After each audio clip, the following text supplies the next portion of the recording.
Hello everybody, welcome back to the Wattpad Book Club. I'm your host, Phoenix. So today I got my lovely wife in here. I got Joline. Hi! Hi! Hi Cookie! Hi, Cookie!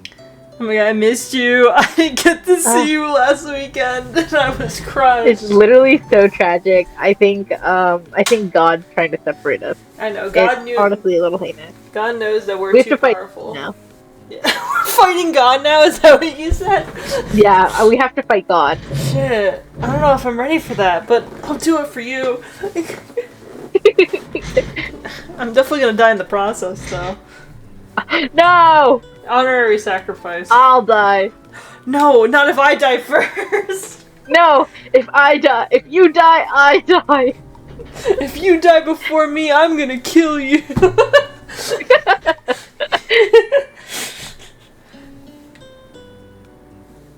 God, that perfectly encapsulates what we're about to read today. Does it now? Well, somewhat.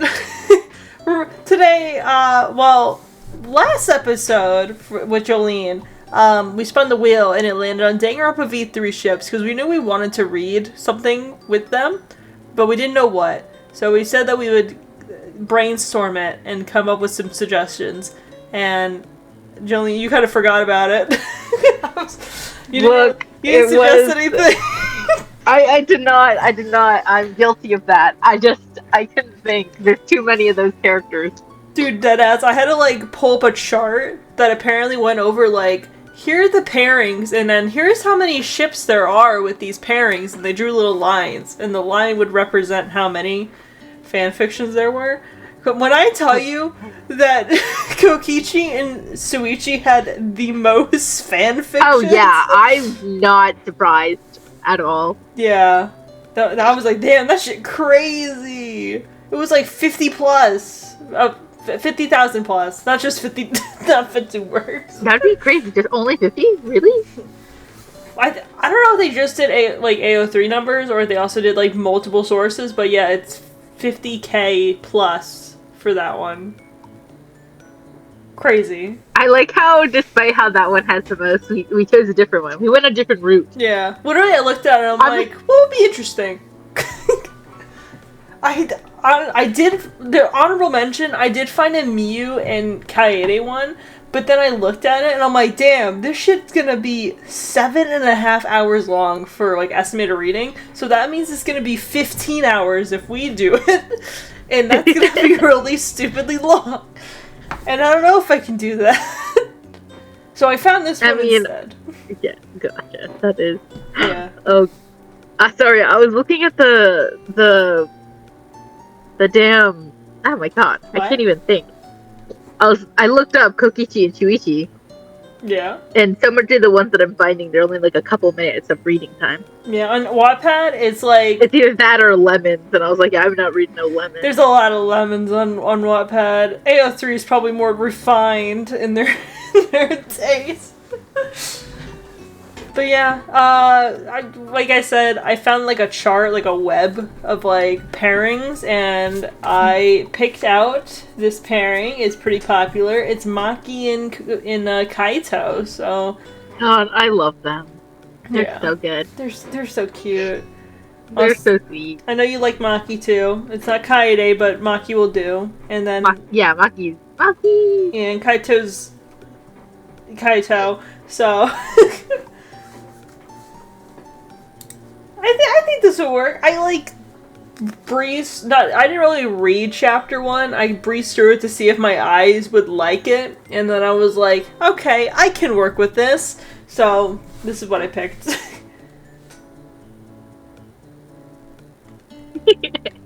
It'll be great. It'll be good. Yeah.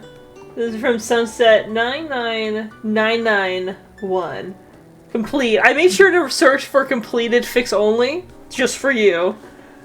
Thank you. Yeah, it's the least I can do. It's an Assassin AU from Danganronpa V3, and it's Maki Harukawa. I know. Wait, fuck. Let me. Maki Harukawa did it.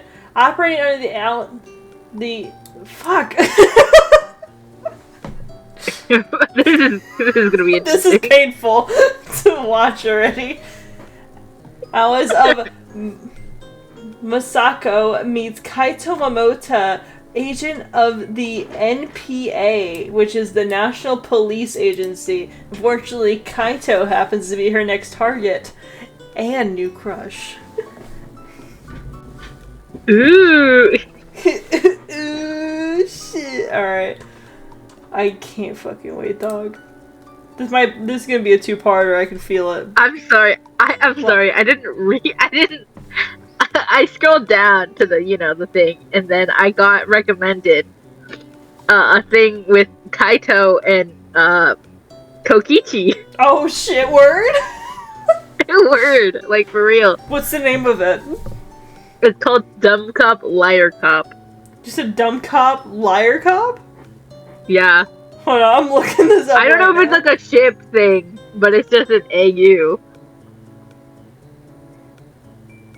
I'm looking up stories with that. I still want to read this one. We'll read this one. Oh, I'm adding this to my library so I could look at it later. Oh, amazing. Yeah. Alright. Let me grab my coins for us to read who goes first. What side would you like to be? Sorry, no, wait. Oh, Right. damn. I got excited. I'm just like, let's read this. But no. We're cool. We're cool. The other one I saw had smut in it. I want to be Tails. Darn! Tails is. Alright. It's Tails! Ooh, okay. Okay, tell me how you read that, the A word. I can't fucking read, man. The alias? It's alias. Thank you.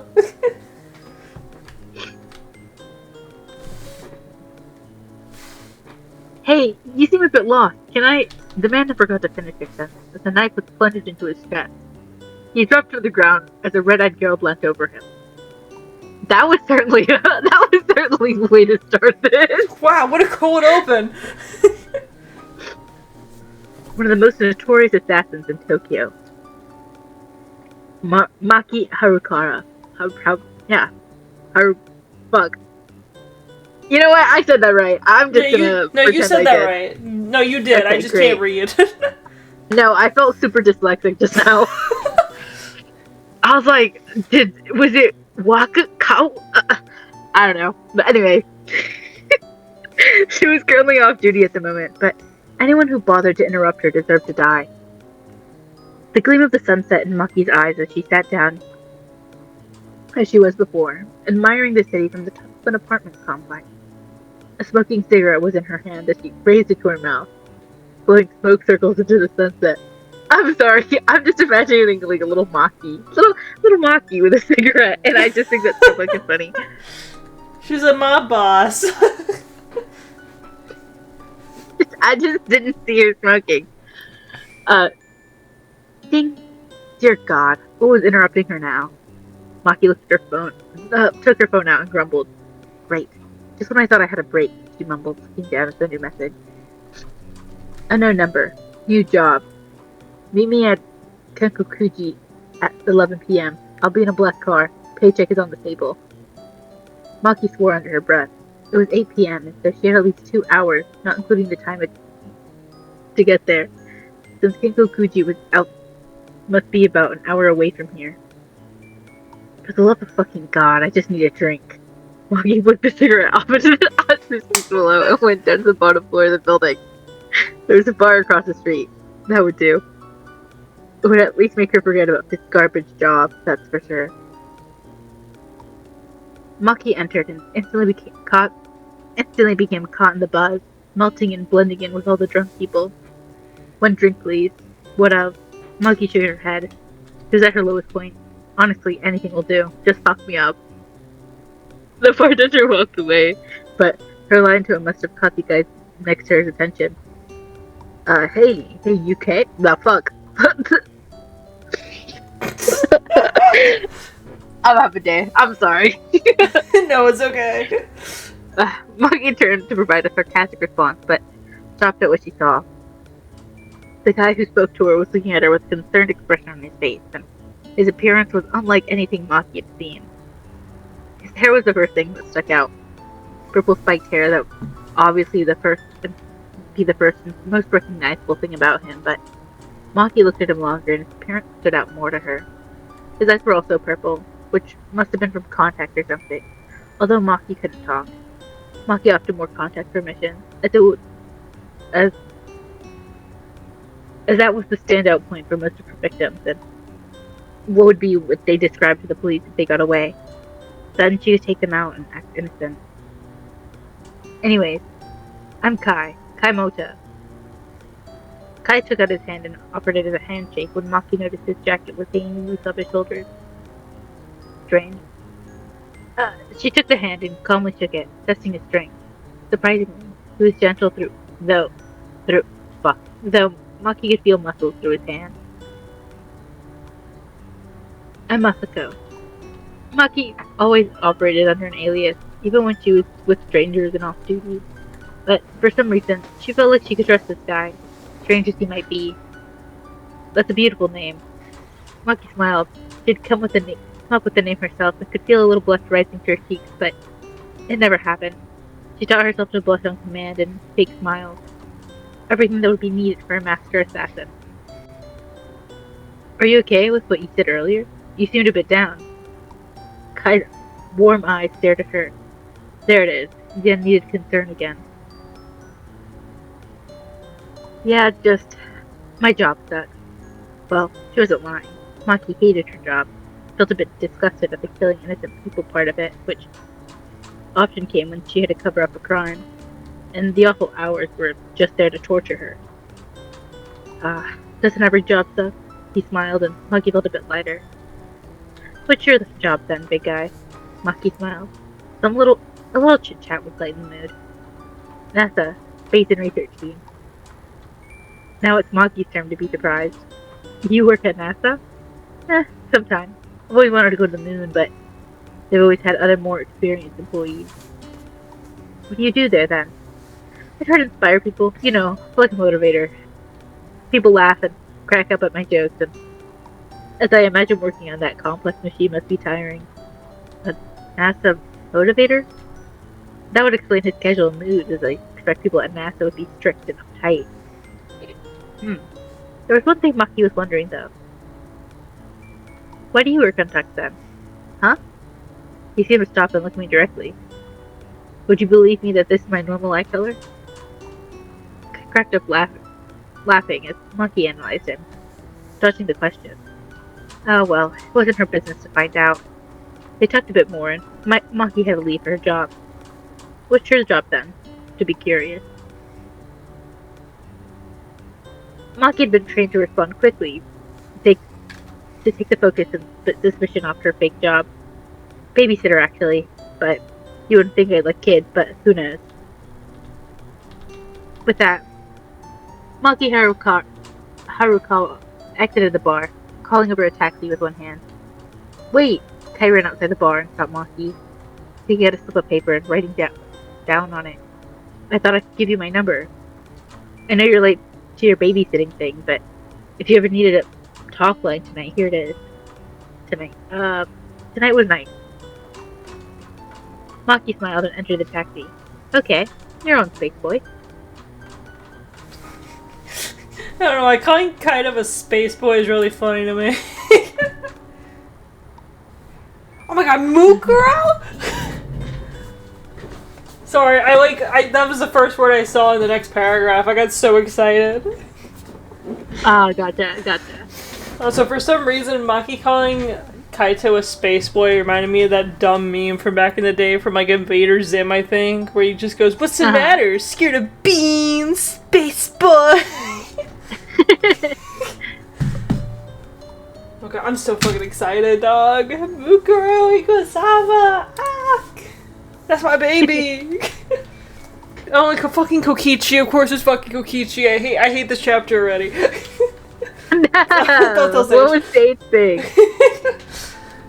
Well, I think Sage is already sending me 2 pipe bombs for the Jax videos that I made, so... Look! It'll be fine. I don't think I'll watch this one. I'll also put that in the thumbnail too if Sage don't watch this. No! Nah, I'm kidding. Okay, I'll please watch this because it's Maki. Alright, Tadric to Kokichi. Maki met up with their employer later that night. As she entered the employer's car so they could talk of the details. A short-haired woman with black dyed hair and a gang tattoo on her hand. She spoke with a very formal tone, and Maki only knew her as Mukuro, a common name as this. A common name is this part of Japan, so it could be fake. Well, I know it's not, because that's my girl Mukuro. What are you offering? Maki was eager to know what she would gain from this. She worked for one of the richest people in Tokyo, so she was expecting high wages. For a kill? More yen than you could count, Mukuro brought out. But if you could bring him back for information, enough yen to have you set for life.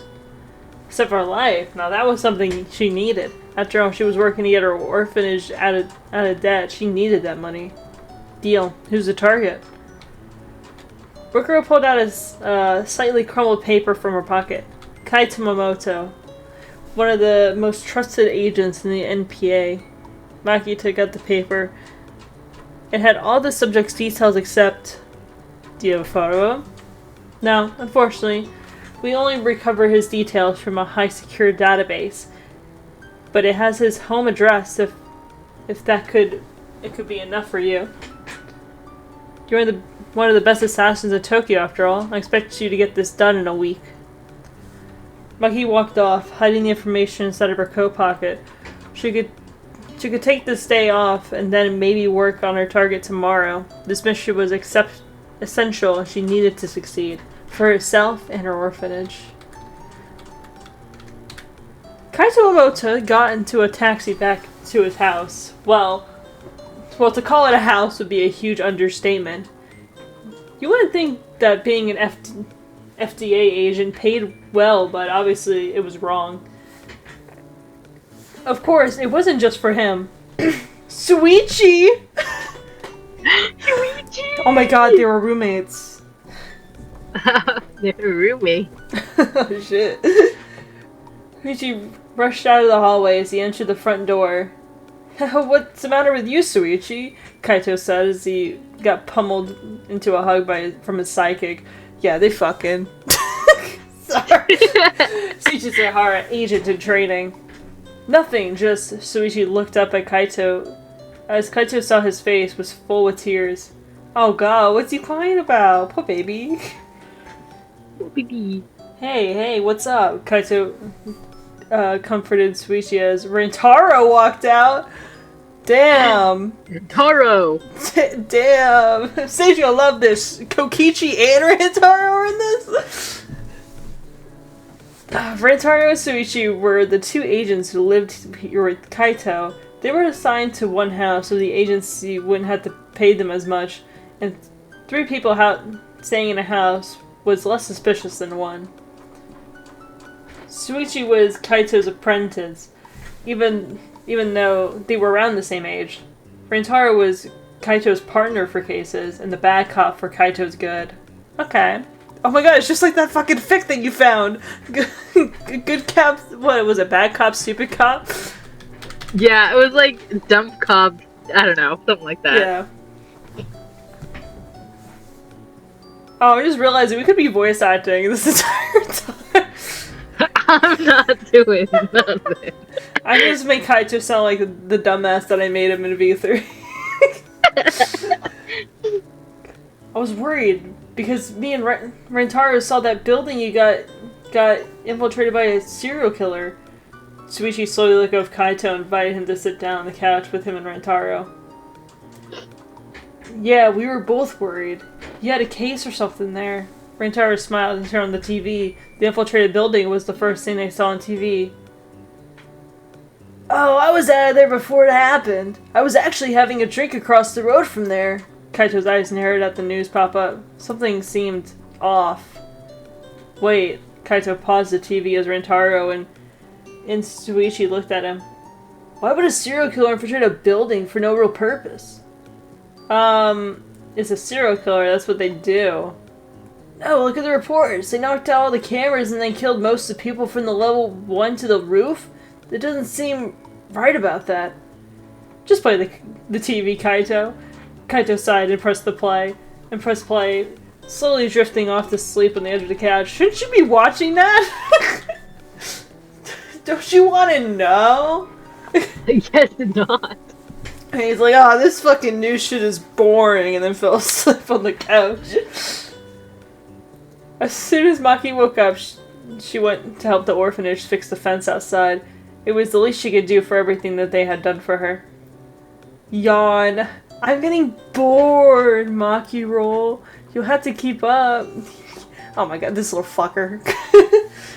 The purple-haired teen was getting chased by Maki all around the orphanage.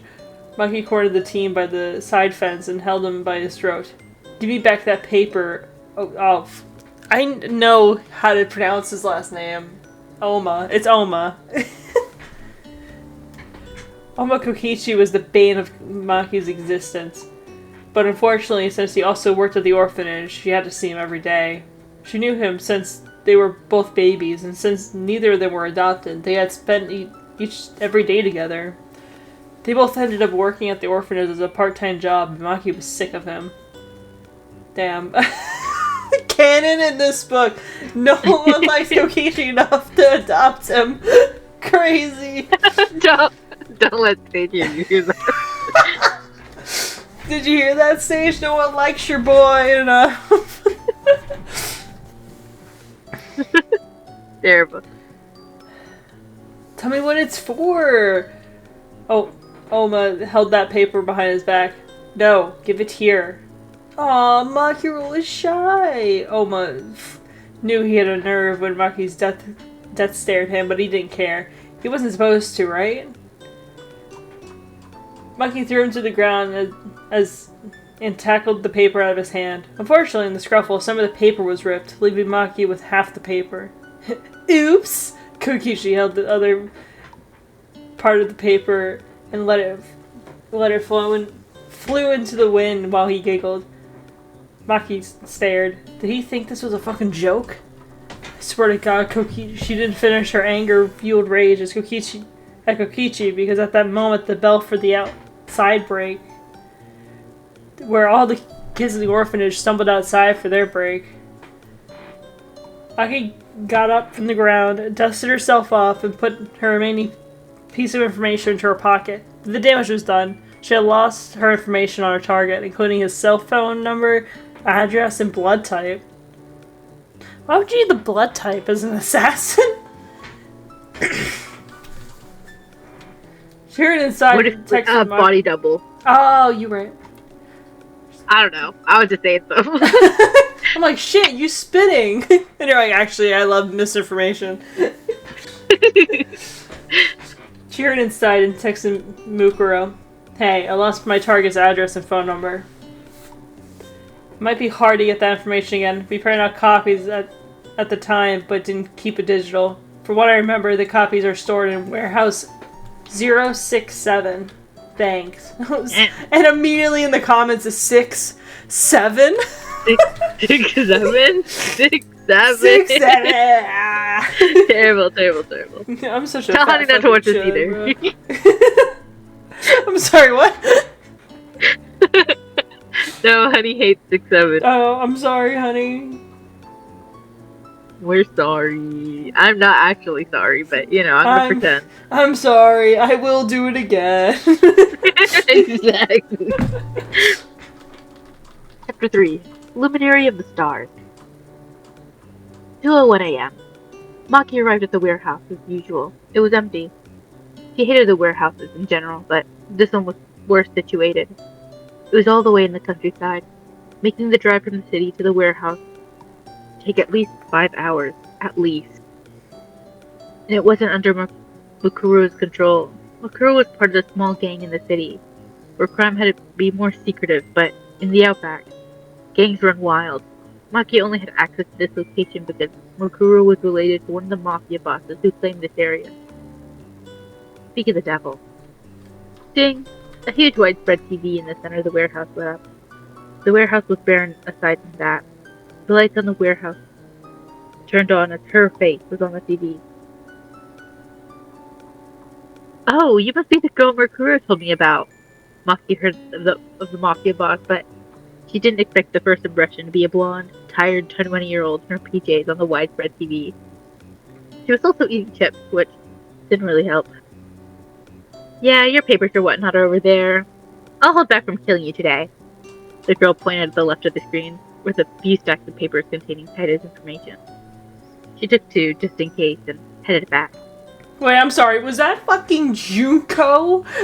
It was Junko. Oh my god, man. All the fucking cameos in this, I can die happy. I had to look up who that girl was that you mentioned earlier. What, Mukuro? Yeah. She's great. Yeah, and I was like, oh shit, I had to quick Google, and then, yeah. She's wonderful. She looks cool. I like her design. Yeah. Kind of looked out the window. At about 2 a.m. and he had woken due to noises coming from Shuichi and Rentaro's. Oh? I'm sorry? He'd waken up due to noises coming from Shuichi and Rentaro's room? I'm sorry. They threw to bed, and at first it was awkward. Now it was just awkward for Kaito. His mind kept looking back to the chick at the bar. He was sure she wasn't up, and if she was, she might be at another bar. He was bored. Anyway, so he called her. What? She pick it up? What do you want? Sorry for waking you up. I wasn't going to sleep anyway. What's up? Kaito looked at the window, thinking of stuff to do. Then he remembered. Wanna go somewhere? There was silence, and then... Sure, why not? Great. Should I pick you up? No, let's meet at the bar. The phone clicked in.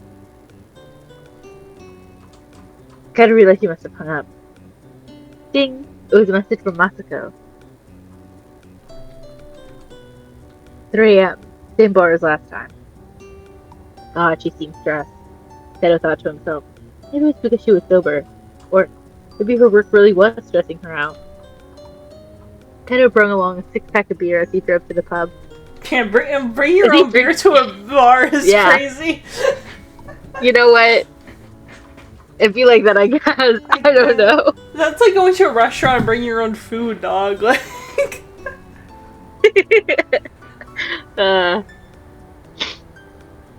Finally he was here. Maki had been waiting for what felt like ages. In the meantime, she was doing shots. When Kaito came in, she was on her 5th shot, and very drunk. Whatever was in them was strong. She actually bothered to dress up nice, and now she was scaring him off with her wild behavior. Ugh. Kai! She stumbled towards Kaito as she entered and vomited all over his shoes. Oops. Sorry. Here, I'll clean it up. She reached down and stumbled over her feet, collapsing in her own pile of vomit. Come on, I'm getting you home. Kaito took Maki as he pouted and followed along. Aw, I was just starting to have fun. No, you're drunk. I'm taking you home. Kaito started up the car engine and guided Maki towards the car. Oh, this isn't even drunk. I'm sober compared to usually. Kaito froze. How drunk do you get usually? Maki giggled and picked up a bit. I don't know, but I usually end up in a hospital. Hospital? Okay, that's it. I'm taking you home. They drove back with the only noise being Maki's giggling and hiccuping for a while. Where do you, live, Masako? Somewhere near the orphanage. It's really easy to spot. They drove more in silence because Maki had fallen asleep. When they got to the orphanage, Maki was fast asleep. Kaito stopped the car and tried to shake her awake, but she was fully asleep. I don't know where she lives, and now it looks wrong. And I know it's wrong to look through a girl's personal belongings, but I need to know where to leave her. Kaito muttered to himself while searching through Maki's handbag. He found a knife, which was suspicious, but it might be for self-defense or something. Wait, what the hell? Kaito pulled a piece of paper from Maki's jacket pocket. What the actual hell? The piece of paper contained most of Kaito's details, including his address, number, and date of birth. He looked at the peaceful girl beside him. Yawn. Ugh. I'm tired. I'll figure this out in the morning. Kaito! No. What do you mean you're gonna figure it out in the morning? This man's just dumb. For now, he let the girl stay at his. Kaito was now suspected that Masako wasn't her real name. Who was she? I guess she could stay at mine. It's not like I could leave her here. She already knows where I live, somehow, so it won't change much. Kaito thought out loud inside the car, before making up his mind and reversing, driving back to his house. The house was dark, no lights were on, and she and Rintaro had finally gone to bed. Kaito laid Maki down on his bed as he went to make himself toast. He really didn't hope she liked his star-covered bedsheets. Or his solar system-themed room. Probably not, but Kaito had loved spaceships ever since he was a kid. He wanted to be an astronaut, but when he was told he wasn't qualified enough, he joined the FDA. The Food and Drug Administration. Yeah, you know how that be. Which was good, but wasn't as good as being an astronaut. Before he went to sleep, he grabbed one of the papers out of Maki's jacket. He would question her and tell his friends about it in the morning. He decided as he went to sleep. This guy's dumber than a fucking bag of bricks, man. What do you mean? I mean, how does she have my information? I'll figure it out in the morning. I'm too tired. Yeah, why does she have my social security number? Yeah. Oh, that's my IP address. That's not suspicious at all. Yeah, I'm sure she found that out during, reasonable channels. Oh, fuck. What's this fucking chapter? Cold-blooded killer. Alright. Maki blinked herself awake. How much had she drank last night? She didn't remember anything. Her vision blurred and stung. Oh god, I left my contacts in again. Maki thought as she stumbled around the house. Something was off about it. Had her apartment always been so big? Thump. Maki ran straight into a wall. Ow, her bathroom should be here, right? I should really pack a hand mirror. Maki thought as she stumbled around the house like a zombie. She eventually found the bathroom and pulled her contacts out. Her eyes readjusted, but still hurts, and her vision swung around the bathroom. This isn't my bathroom. That would explain why she had ran into stuff. Maybe she was picked up by another fuckboy. This wasn't the first time. What do you mean this wasn't the first time? What? Maki gazed into the mirror with her golden brown eyes. She usually wore her contacts for missions and stuff. So why was she wearing them to the pub? Why did she even go to the pub? Her brain was hurting too much to even try to remember. How troublesome. She ran back to her room to grab some decent clothes, except none of her stuff was there. She slipped a large jacket, which was hugely oversized on her. Is this a kid's room? She thought as she looked around the galaxy-themed room. There was a lot of effort put into this room to make it space-themed. This made her even more curious to see who brought her here. The kitchen was bustling with life as Maki came out to see a green-hair hipster cooking pancakes. Oh, Rantaro, hi, buddy. I mean, he kind of does look like a hipster in his sprites. Want some? He said as Maki sat down at the table. He sat next to a very concentrated Suishi. He was focused on his laptop, working on jumbled up document. Yes, please. That's okay. The kitchen. I like how they're not even concerned. Yeah. Like, they're like, oh yeah, some random girls in my house. You want pancakes? This is just a normal occurrence that Kaito brings home women. Kaito gets bitches? That's crazy. That's how you know it's an alternate universe. I still can't get over the rare pairing of Shuichi and Rantaro fucking in this fanfiction. Just yeah, like that was you know what? How popular are they? I need to pull up that fucking the image that I found again. I don't think I saw them on there. The kitchen was bigger than Maki's entire apartment, and as Rentaro brought her breakfast, she was convinced that she was in a millionaire's home. A hipster must be the maid then. But then, who brought her here? The guy next to her wasn't even interested in her, and she was pretty sure she didn't even talk to the maid, no matter how drunk she was.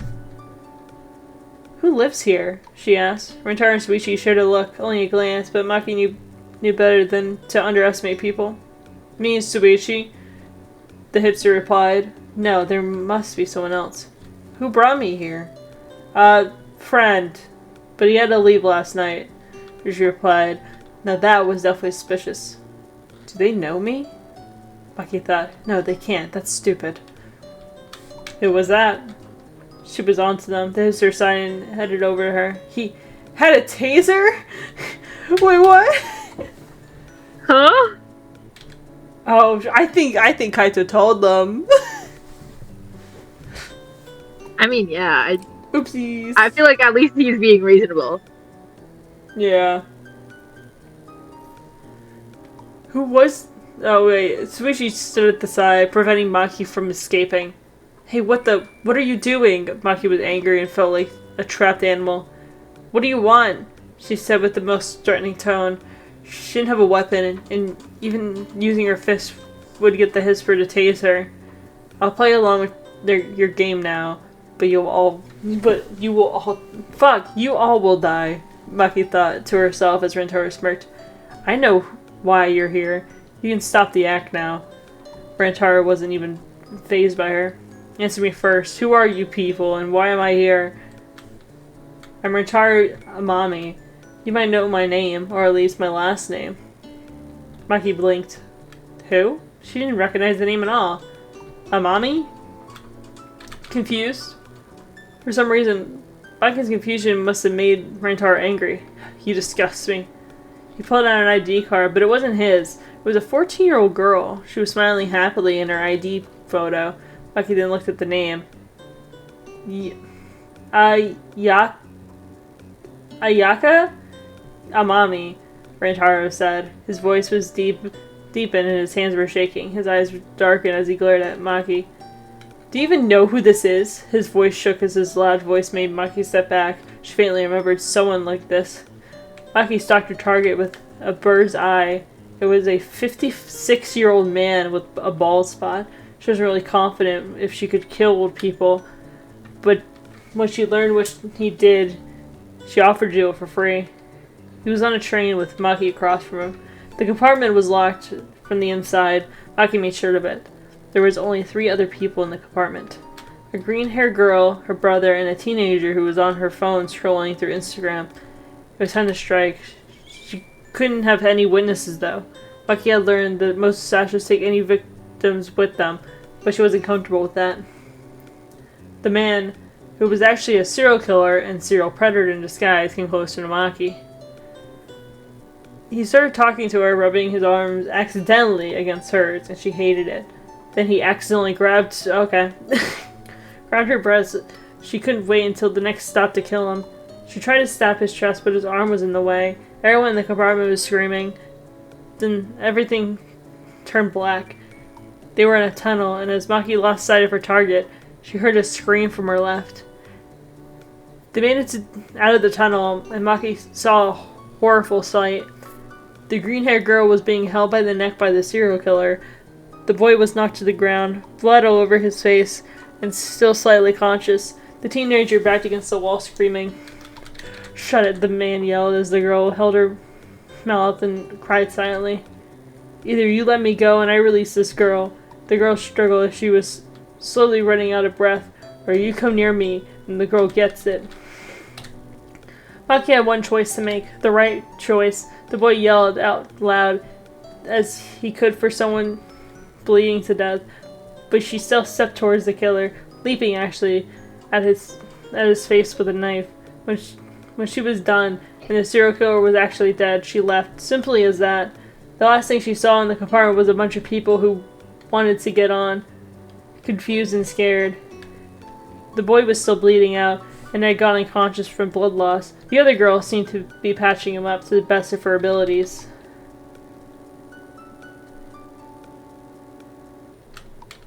That's it? That's it?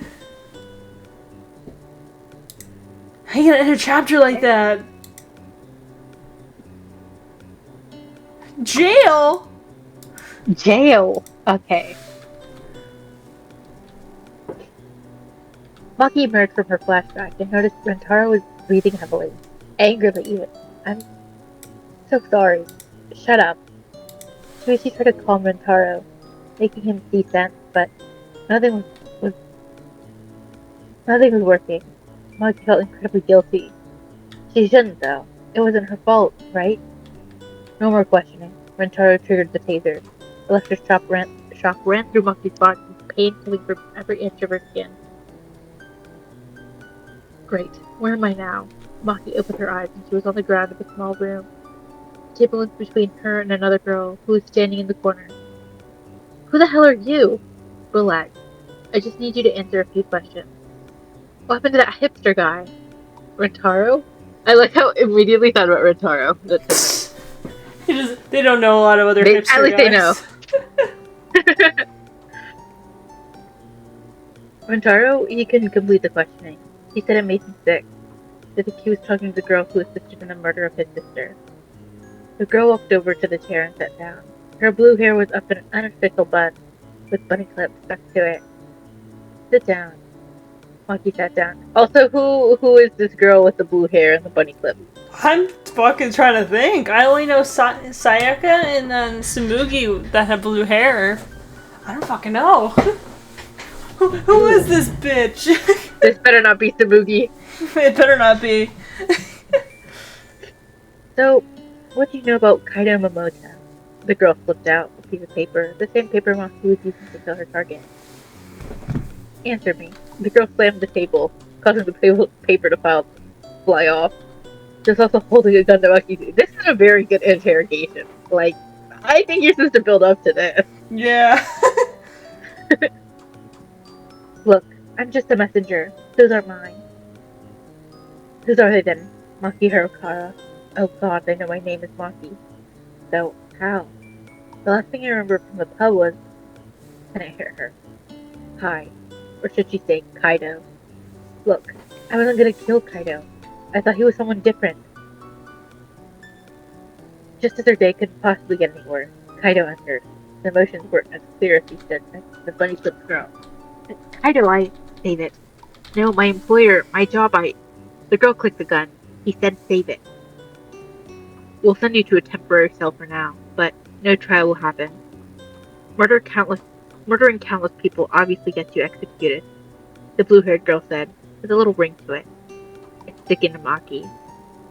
Two security guards tossed Maki in a holding cell.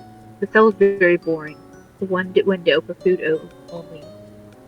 You could tell when she was walking there that it was basically in the nowhere of a building, with no one around. It had been several long hours before she was delivered dinner. She couldn't tell the time from down here. It was a few long hours before her light sleep was interrupted with footsteps. Who could possibly be coming down here at this time of day, or night, or she had lost track of time. Hey, that was Kai's voice, or Kaito's. She wasn't sure what to call him. Maki didn't reply. I thought things over. Again, no response.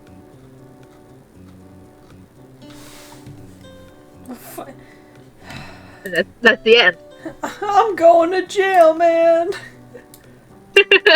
Oh my fucking god, we're going to prison. We're in prison. Alright, I'm gonna read this chapter, and then that'll be it for this episode. Gotcha. Alright, dismay and disbelief.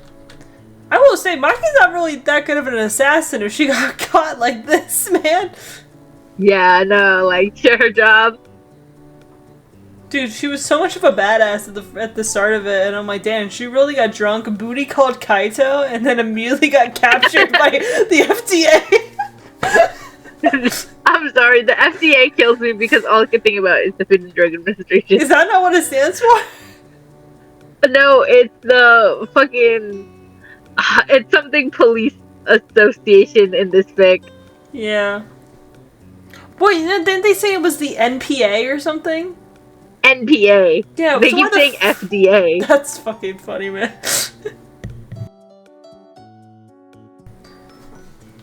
Alright. Kaito sighed. He didn't know how to feel. On one hand, he was incredibly lucky to get to Maki before she could get to him. On the other hand, he didn't know. He was confused. What else is new? Kaito tugged his emotions out of sight. For now, he had business to attend. Look, I thought things over, and the committee's decided I'm the one who'll investigate you. I'm sorry, I am. Kaito opened the door. Why the fuck would you do that? This guy's a fucking idiot. Look, you could just kill him right there, you know? Yeah, easy. Kaito opened the door. He expected Maki to try to attack him with what little she had in the cell, or even glare at him. Look. Instead, she was tucked up in the corner, kneeling on her chest, head gazing at the floor. She didn't even care for Kaito's presence. She just stayed quiet. Was she okay? Kaito wondered. He knew he didn't care for any criminal, but more often than not, he began sympathizing with his targets. It was a side effect for having a big heart. Why did you have information on me? Kaito talked down to the cold, unmoving figure. Maki looked up. Her eyes were dull, empty almost. You're Kaito Momota. Of course you are. The universe hates me. Kaito was taken aback. All in his years working for the NPA. Okay, they finally brought in not the FDA. He had never seen someone react like that, or someone with such emotionless expressions. Kaito wasn't sure what to do next. He sat on the ground across from the other side of the cell from her. As he glanced at her, she still didn't move. Kaito relaxed and sighed. He felt awkward as the two of them sat in silence for a few minutes. Those few minutes turned to hours. Kaito was getting tired and knew he had to move out of the cell soon to get some rest. He took a look at the girl across from him and noticed her figure had changed. She was breathing heavily up and down, trying to hold in tears. Hey, what's wrong? Kaito kneeled next to Maki. Maki hadn't tried anything in the night, so he was 99% sure that she was harmless in this state. Why are you asking her if what's wrong when she's literally in jail, dog? What do you mean? What do you mean what's wrong? I never imagined I'd get here. Here? What was she talking about? I'm not sure quite what you mean. Here, you know, Maki gestured to the cell around her. In prison. Isolation. You're not alone! Kaito tried to put his arm around Maki, but she shrunk at the touch, so he pulled his hand back. I'm here!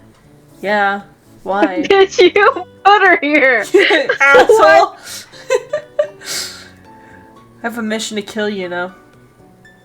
Kaito was cut off as the door opened and a short boy with a plate of food entered. Who the fuck is this bitch? Is it Ryoma? It might be Ryoma. Oh shit, boy! What up? Oh, didn't know such scandalous stuff went in here. Well, next time you should tell me. His belly was... Wait a minute! Is it... No, ain't no way! Ain't no fucking way! Is it fucking Teru? Ain't no fucking way your man's in this. I'm going freak mode. No, freak mode. Get the hell out. Man was covered by an apron, which made Kaito assume he was one of the chefs. Of course, it's fucking Teru. Although I did get a bit spoiled by not by the book itself, but the titles. So I'm going to assume he shows up later, if memory serves. He placed the food down on the ground and winked at Maki. Oh my god, it fucking is. Please tell me it is. Bon appetit. There's no way it could be. Yeah. It's servine, it has to be. The window is blocked by a large amount of hair, I'm afraid. Kaito got up, and sure enough, his head was placed over the window. No, the slit where the food entered. Oh. Maki stared at Kaito, motionless as the chef left the room, locked the door after him. Aren't you gonna leave? There's no use hanging around a dead person. Kaito sighed and looked at the ground. Is it true that you're the legendary assassin, Maki Harukawa? Well, obviously not, because she fucking sucks at her job, but anyway. No, you got me confused with someone else. You're not wrong. Maki's I feel like she could get away with that, because, like, her performance here has been really bad. Yeah, she's like, I'm actually the imposter. I'm actually the ultimate imposter. I'm actually not Maki at all. So you should legally let me go.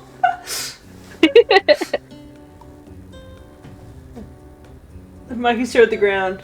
Answer me, Kaito gazed at her. His usual soft eyes showed no emotion. Please, answer me. I wish I wasn't.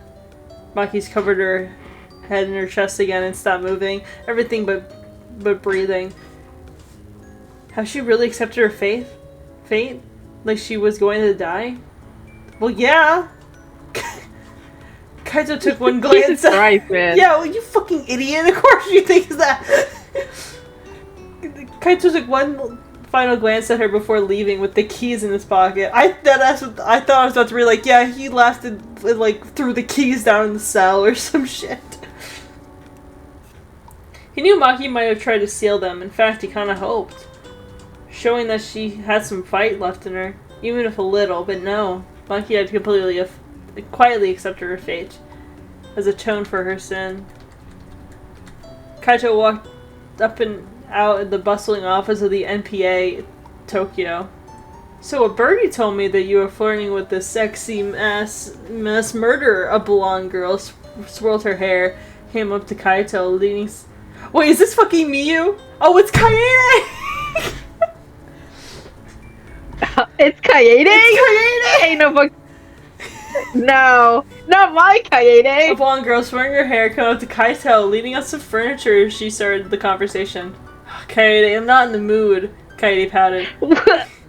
Come on, Kaito. This is like a once-in-a-lifetime thing. You found them with the culprit of all those crimes involving the remnants of despair and just flirted with her. Dude, the remnants of despair are gonna make an appearance? I need Teru to make an appearance. Please. Please, Junko, You know what I need? I need... a drink. Yes, hey. Actually, you finish this and I'll tell you what I need. Okay.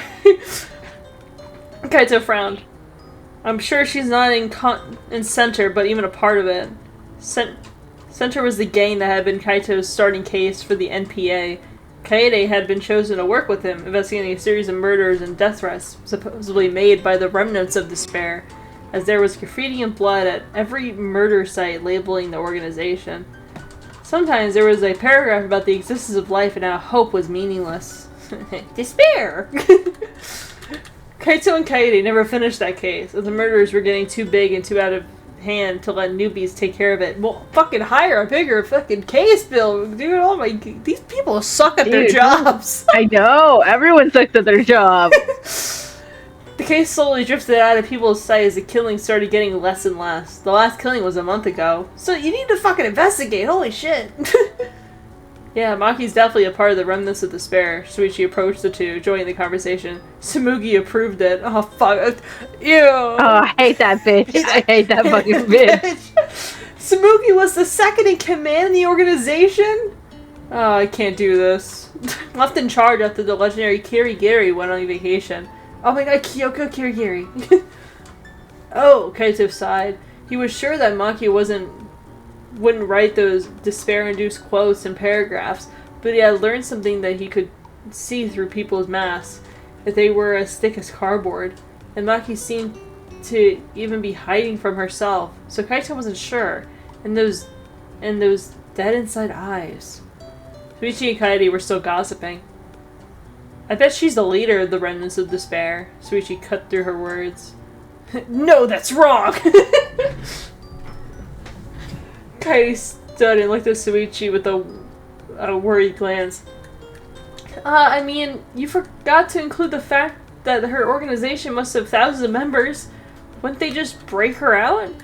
Kaede pretended to think. No, they probably just appoint a new leader. Guys, I'm like 99% sure that she's not the leader. Kaede and Suichi glared at him. Your guesses don't count. Yesterday you overestimated how long a walk was, and we ended up looking out over the ocean. Sushi chimed in. Yeah? Kaito laughed as he remembered the occasion. But trust me on this, she's not the leader. Kaede and Suichi gave each other a clearly skeptical look.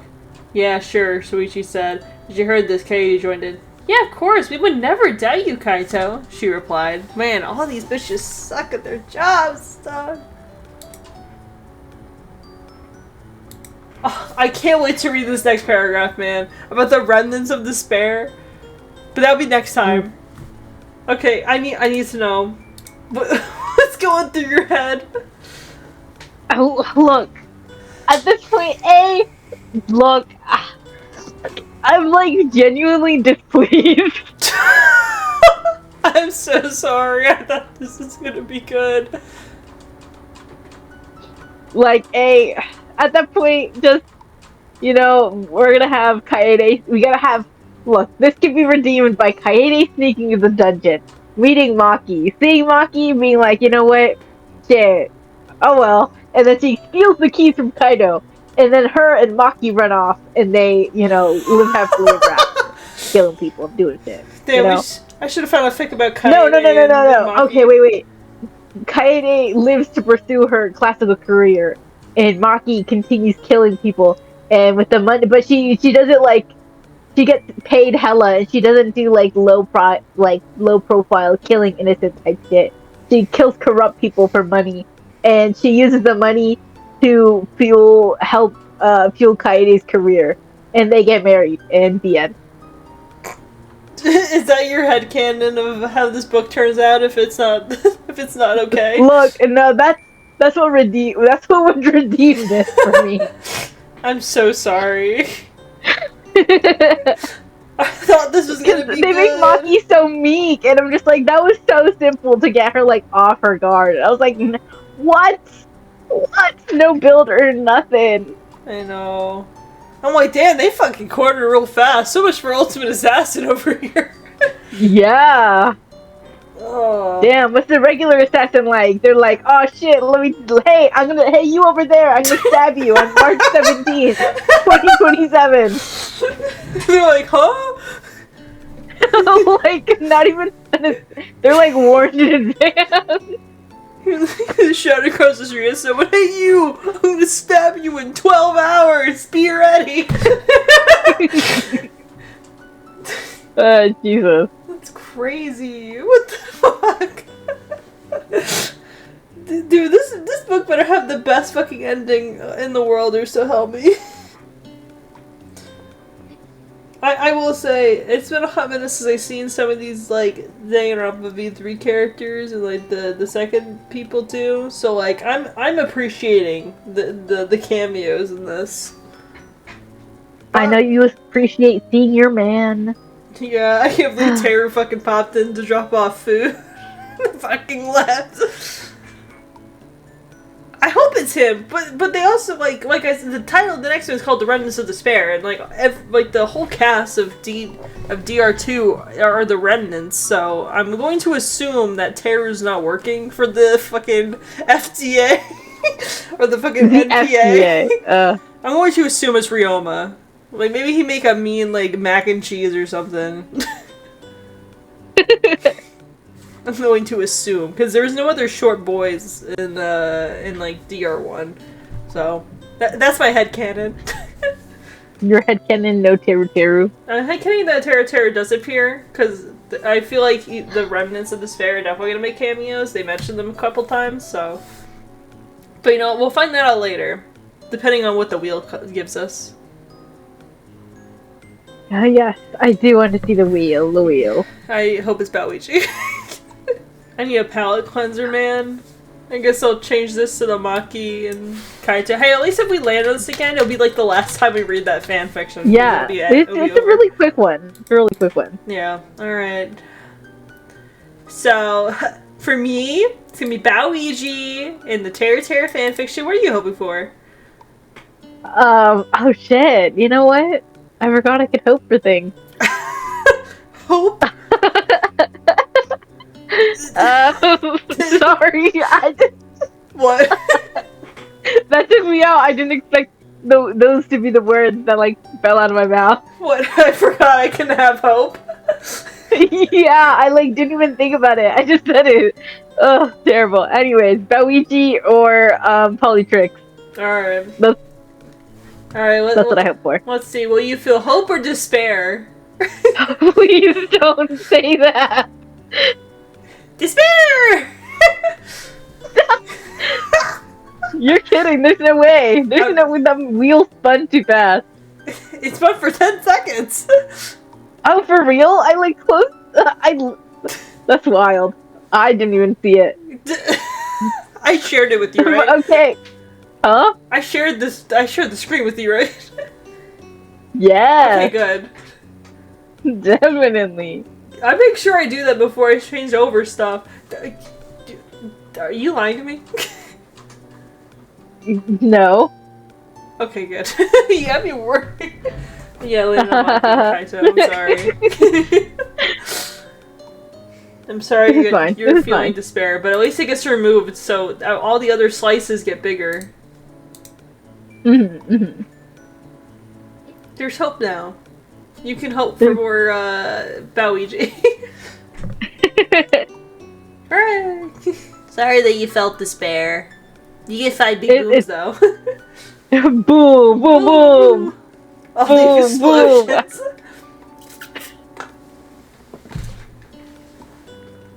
Oh god. Alright. I'm sorry this book is gonna be torturing you next week. I'm sorry. No. Look, there's definitely worse fics out there. There's or at least great. They're not bad. They're simply not my taste, you know? Yeah. I'm scared that we're gonna get a particular one, but at least it'll be the last. Oh god. You know? Was it the fucking Sotsume gang leader thing? Yeah. I'm sorry. It's almost over. Almost. But we just have to get it again. Yeah, and then the pie will get bigger. I elect that there's like one day in the future where we could remove one. Yeah. We can make a difference. Not like through finishing it, we just go like, you know what, we don't want to read this no more. Yeah. We might do that with one of the fanfictions on here. Let's just be honest with ourselves. Yeah. Don't worry, we'll replace it with something even better. Like, I don't know, the one slur or something. The one slur? I thought you were the one slur? That was the first character I thought of. I'm sorry. See, my brain, I don't know why. For a split second when you said the one slur, my brain, like, the image of the Riddler popped in my head, and I was like, okay, maybe I'm open to this. I mean, he kind of built like the Riddler. I guess. I don't want to think about it. If you swim really hard. The Riddler alone. Yeah, I mean, it could be worse. We could read, like, Germany x Italy fanfiction, or, like... Okay, wait. Oh. I'd consider it if it'd get me out of, like, a different torture fic. Oh god. Well, we'll bookshop Maybe we should have read Italia fanfiction instead of fucking sold to a gang leader. We'll replace the one evil with another when we finish. Look, it's a temporary evil. It's a temporary evil. I have to suffer for less time. You don't have to hear me scream my lungs out. Wait, I just remembered the last time we read Sold to a Gang Leader, Carter Grayson got shot. So... Look, I hope he dies. Well, I mean, he doesn't because there's a sequel, but... Yeah, unfortunately, there is more. I wonder if it got continued. I was gonna look it up after we get done. I can't remember if it actually, like, finished the second part. You can hear you're hyperventilating. I'm actually sobbing. It'll be okay. Just breathe. Slower breathing. Alright, anyway, well, me and Joline have different panic attacks for different reasons. Joline, thank you so much for joining. I appreciate it. Of course. It's been a lovely time. Yeah. I always enjoy this. It's beautiful. Sorry, this book sucked. I think this book was way better than the first one that I recommended, though. Let's just be honest. I didn't even take a peek at it, I'm gonna be honest with you. Oh, you should. Do you want me my live reaction right now? Yeah, I What know, are we fucking doing? live reaction while I do my outro. Okay. You're just gonna interrupt with like, oh my god, this is sucks. There's a playlist on screen with all the other Wattpad book coverings I've done in the past. With Joline, there's also Lego and Honeybee and Sage. So if you want to like catch up on the playlist, feel free. Also, the last Wattpad book club reading, aka fucking me and Lego reading Astrid is up. So if you haven't seen that already, go check it out. It was probably pretty good. I read the wrong bit. It was Vox. I read ahead of what the... Whatever, I'm tired. My brain's melting. I couldn't read half those words on that fucking book, man. I don't know what was up with me. It was also a little bit spelled, but so, you know, I'll give you... Yeah. Thank you. Bug. Why can't I open this in the app? This is upsetting. I can't open this at all, so none of us are getting my reaction. Not even me. I'll pull it up afterwards. You can see it. But yeah, Julie, any final words? No. Actually, I do. Be safe. Have fun. Enjoy weather. And whether it is, rain or shine. Are you telling them to do drugs? Yeah. Are you telling them to pop a perk? Just do like oxycodone or something. Yeah, bye guys. That was Joline. My name is Phoenix, and we'll see you guys next time. Bye. Bye.